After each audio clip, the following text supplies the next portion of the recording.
What up, y'all? Y'all know what it is, man. Your boy, TrendsetterSense. Of course, this is Chosen Journey. And I got a special conversation today, man. This brother right here shares the same walk as the Chosen Journey walk. He's a leader. He's a man of God. He's a voice of the community. My brother, the world famous Sir Neiko. What's up, sir? How you feeling, man? I'm feeling amazing, man. I'm sitting here with Trendsetter. Yes, it's a good day. Yes, absolutely, Yeah. man. First of all, man, salute to you. Yeah, thank you. Behind the scenes, we have a lot of conversations Yeah. and we talk about our testimony, and I kind of want to dive into Let's do your it. testimony Oh, man, let's do it. and your journey, man, Yeah. because even though we have, we've had some conversations behind the scenes, and you Yeah. talk about, finding your purpose Yeah. and, your foundation, starting off in the mainstream world, and now Yeah. you're a big voice in the gospel Yeah. world as well, man. Can we just kind of dive into the calling for Sir Neiko? Yeah, man. Well, I started off in urban, man. I grew up in the church, though. I Yeah. got to take it back there. I grew up in the church, and I made sure that was a big part of the book. I even gave people laugh because I even gave my church address. You know what I'm saying? Like In the book, right? So people don't pull up on my old church. Please don't.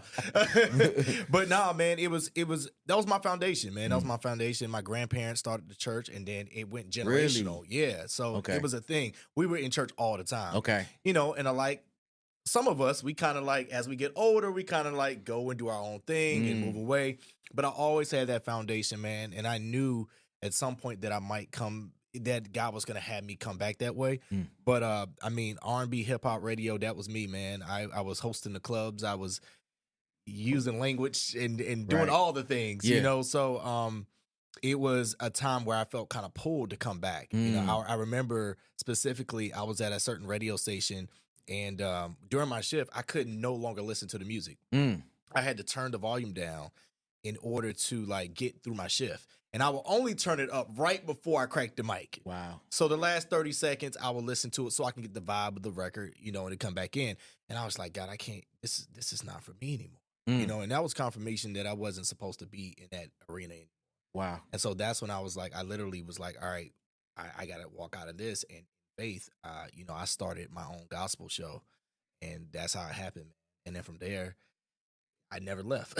Wow. It just took over, man. It took over, yeah. That's funny you said that, hosting the nightclubs and myself being a DJ, man. I remember we had a conversation and you were talking about how you felt like you had to have a drink before you even cracked the mic. And I remember even as a DJ, man, it was like, oh, I need this liquid courage. Yeah. And it was like you became dependent on that. Yeah. Can you kind of talk about, going through that experience, and then, how it just dropped, and what called you to be able to let go of these vices? Yeah, man. Looking back, it was crazy. It was crazy. I remember having to do that, now thinking about it, in order to get that liquid courage, as you said. And that was the only way that I can get through it. And, I had to think to myself, this is the only way that I can get through this. This is probably not what I need to be doing. You know what I mean? And I heard people, come to me, because outside of that, normally I'm a cool, laid back guy. I'm silly, I'm just whatever. But it was a different person. And when some close friends to me said, man, you turned into a different person that I wasn't used to you seeing. And I realized I was using that as a crutch. Wow. As a crutch. And I wasn't being my true self, because I wasn't being who they knew I was, I remember when I first got into gospel radio, it's funny because I used to always try to mimic what I heard. So when I heard a pastor on the radio, when I heard people saying scriptures in every sentence, I remember literally trying to mimic that and trying to speak as though I was Reverend Neiko. You know what I mean? And it took my close friends, man, and my wife. I remember specifically, she called me one day right after one of my breaks, and she was like, who is that? She was like, that's not you. She was like, you need to be who you are. She was like, people are going to be drawn to you. God put you in this position so people can see that you don't have to look like what society is saying you have to look like. You can wear your baseball caps, you can wear your chains, you can wear your J's, and you can still be, somebody that God uses. And that's when I was like, you're right. So that's why I was like, I'm gonna be myself. Right. And if I work for you, cool. If I don't, cool. Right. And so, yeah, man, but all those things was like, those are like red flags. Like, I need to like pull back and get back to my foundation. And that's what I did. My hurt, Yeah. your heal, man. That's a very, very interesting title, man. Your book that's on Amazon right now. Yes. Can you just talk about the inspiration behind this book? The inspiration was, man, I finally got to a place where I was out of my hurt and I was walking in my healing. You know, I'm not ashamed to say I was, you know, I have a very good therapist, counselor who I was working with for 5 years. He really walked me through some traumatic times in my life. Whether it was, you know, when me and my wife first got together, you know, financial issues, or whether when we tried having kids, it took us years. You know, it was a struggle.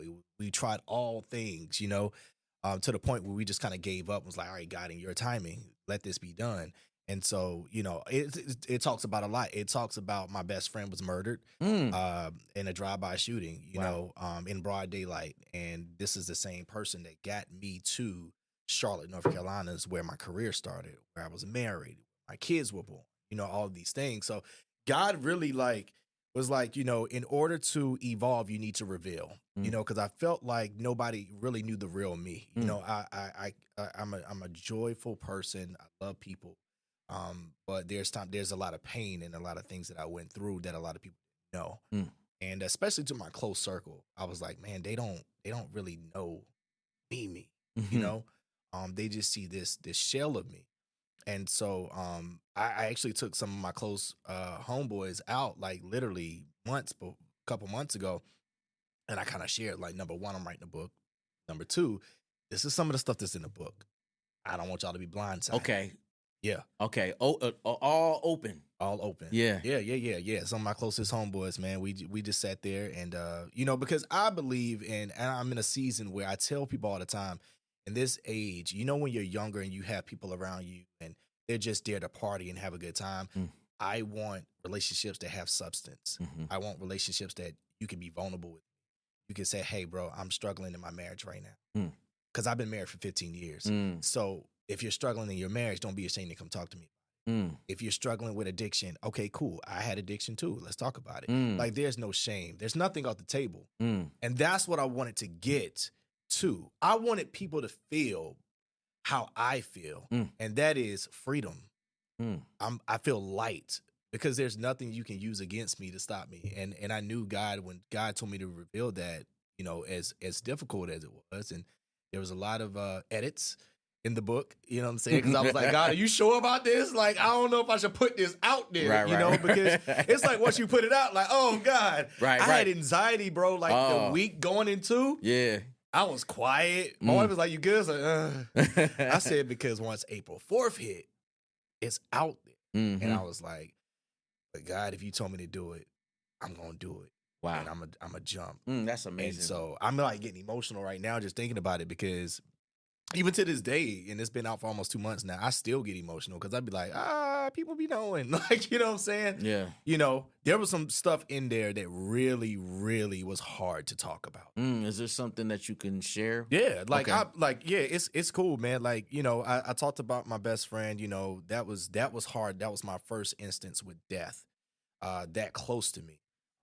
You know, he was only 22 years old. Wow. So he was a young guy. And he actually is, I consider him my guardian angel because he got me into this, where I'm at now. But the biggest thing for me was, and because I knew that when I talked about this certain thing, is which I talked to my therapist about, that it was family related. So I talked about, you know, me being sexually molested when I was a child. Wow. You know what I'm saying? And so that was big because nobody knew. Right. Nobody, not my wife, nobody, you know? And so I had to go down the line of having conversations. And because it was a family member, that made it more difficult. Wow. Because that's what prolonged me from sharing this story, because I didn't want to shake the boat. I didn't want to rock the family, whatever. And so, but for me, the biggest inspiration was I wanted to be my full self to my children. I said, you know, especially because I have a son, I was like, you know, I don't want my son to, number one, have to go through what I went through. But also I wanted him to see that there's nothing that you can't overcome. This is what dad had to overcome. So if I can overcome this, you can too. Mm. And I realized I wasn't my full self to my children. Love them dearly. I'm a very hands-on father. Like I pick up, drop off. I'm at all the PTA meetings. I'm coaching basketball. I'm doing all of that, you know. Biggest cheerleader. But I was like, I don't want there to be nothing that they don't know. You know what I mean? And I want them, especially my son, to see that it is okay to be vulnerable. It's okay to be transparent. It's okay to share your feelings. It's okay to cry. It's okay to have emotions, because life happens. And I tell people all the time, it's like when I was younger, it's like, man, you watch your parents, you be like, oh man, you know, they always say, oh, life is hard or whatever like that. But when you get to this age, man, life be lifing. Right? And life be lifing, man. Yes. And there's so many people walking around pretending to be okay. Yeah. No, I want to be okay. I want to legitimately be okay. And I'm okay. I'm okay now. So that's the book, bro. Like the book is heavy. Wow. It's heavy, but I've gotten great response. A lot of people have reached out of the blessings that it is been on them. And so I'm proud because I knew I was obedient and I knew God is going to bless me for that. And so, yeah, that's what has me excited. Okay. Yeah. That's inspirational, man. And, you know, for those that don't know, like this man right here, first and foremost, he is a devoted father. He is a leader.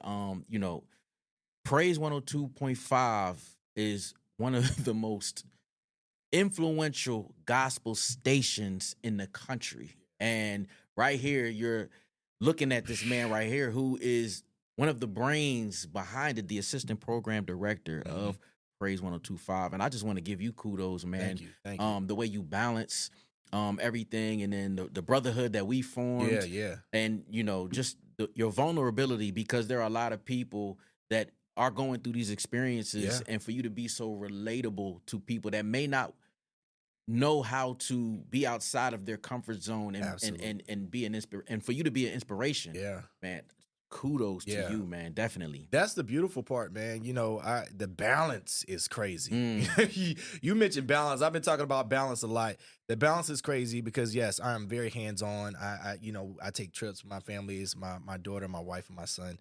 You know, that's the crew. I tell people when I'm not doing anything outside or hosting anything or doing anything media or entertainment related, I am a homebody, bro. Like I have switched. I used to be such an extrovert. Now I'm an introvert because I genuinely love spending time with my family, you know. So that they are my motivation. And this is why all that comes. So when I'm out and about and people talk about praise, it's a beautiful thing, man, because I do feel like I've been put in a situation where I'm supposed to be the change. You know, I just had a conversation with a good buddy of mine, and we were just having this conversation. I was like, bro, we the leaders. Exactly. We are the leaders. Like people look at us. So like we have to make when things start to shift, it's up to us to create that lane and to go that route. So to hear that, man, it means a lot to me. I don't take it for granted. Even when I don't sometimes be doubting myself, like, can we get this done? Or, you know, it's a beautiful thing, man. So I appreciate that. Yeah, absolutely, man. Let them know again, the book, Amazon.com. Yeah. Please let them know everything about you, where people can find you. Lock in, bro. Yeah, I ain't hard to find. When you see that little orange circle on Instagram, that's me, Sir Neiko, SirNeiko. Yo, like I'm always, most of the time I'm at the station. When I'm not, I'm home chilling. But you can find me on social media again, like it's Sir Neiko, and on Facebook is actually my government name, Neiko Flowers. But yeah, man, like you can find me there. The book is out, doing well. Shout out to everybody who has been in my DMs and texting me and stuff like that. You know, I really appreciate that, and it reminds me of why I did it. You know, it's the confirmation. I didn't do it to get rich.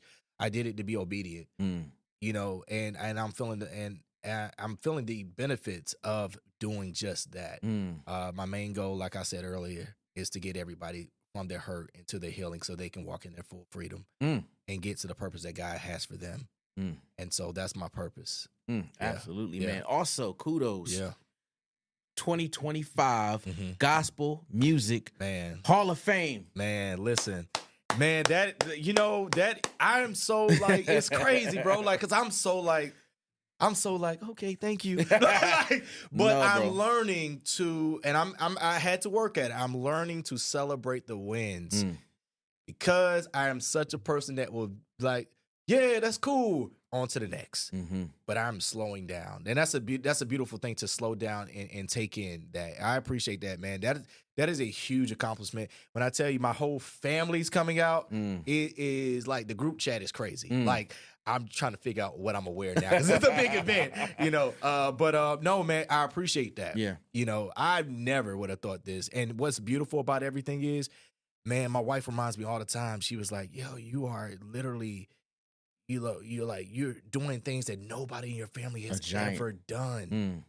You know, and I'm like, me, the little kid from Wilmington, North Carolina, who, you know, was buck wild. You know what I'm saying? Like, me, y'all sure? You know, but nah, man, it's beautiful, and I'm excited, for God, what God has for me. I'm genuinely excited for what I don't even know that He has. So that's the exciting part about it. Unwavering faith, man. Yeah. My brother, man. Man of God, leader, father, brother. Man, thank you so much, man. No, man, thank you. Thank you. Yes, sir. Yeah, man. See it, man. You see it. Chosen Journey. My brother, Sir Neiko. TrendsetterSense. Chosen Journey. We out.